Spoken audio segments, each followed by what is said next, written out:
Hello everyone, welcome to our channel. బంగాళాఖాతంలో ఏర్పడిన అల్పపీడనం తీవ్ర తుఫానుగా మారింది. దీనికి శక్తి తుఫానుగా పేరును ప్రకటించింది వాతావరణ కేంద్రం. శ్రీలంక మీదుగా తమిళనాడు నుంచి తెలుగు రాష్ట్రాలకు విస్తరించే ఈ ఉపరితల ఆవర్తన ద్రోణి ప్రభావంతో భారీ వర్షాలు నమోదవుతున్నాయి.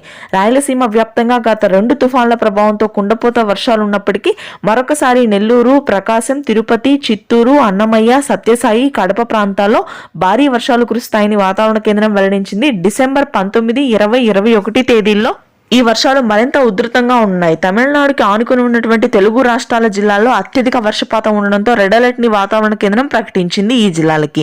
ఇక ఆ తర్వాత మధ్యాంధ్ర, ఉత్తరాంధ్ర బెల్ట్ మొత్తం కూడా భారీ వర్షాలు నమోదవుతాయి. ముఖ్యంగా ఉత్తరాంధ్ర జిల్లాల్లో ఆగ్నేయ బంగాళాఖాతంలో ఏర్పడి ఉత్తర భారతదేశ దిశగా విస్తరించిన ఉపరితల ఆవర్తన ద్రోణి బలపడడంతో అత్యధిక వర్షపాతం ఉత్తరాంధ్ర బెల్ట్ మీద ఉంటుందని వాతావరణ కేంద్రం వెల్లడించింది. శ్రీకాకుళం, విజయనగరం, విశాఖపట్నం, పార్వతీపురం, మన్యం, అల్లూరు సీతారామరాజు, తూర్పుగోదావరి, పశ్చిమ గోదావరి జిల్లాల్లో భారీ నుంచి అతి భారీ వర్షాలు రానున్నటువంటి 24 గంటల నుంచి 48 గంటల లోపు నమోదు కానున్నాయి. డిసెంబర్ 21వ తారీఖు వరకు కూడా భారీ వర్షపాతమే ఉంటుంది. మధ్యాంధ్ర, గుంటూరు, కృష్ణా, కోనసీమ ప్రాంతాల్లో తేలికపాటి నుంచి మోస్తరు వర్షాలు ఉంటాయి. ఇవాళ రేపు తెలంగాణలో పొడి వాతావరణం, చలి తీవ్రత ఉంటుంది.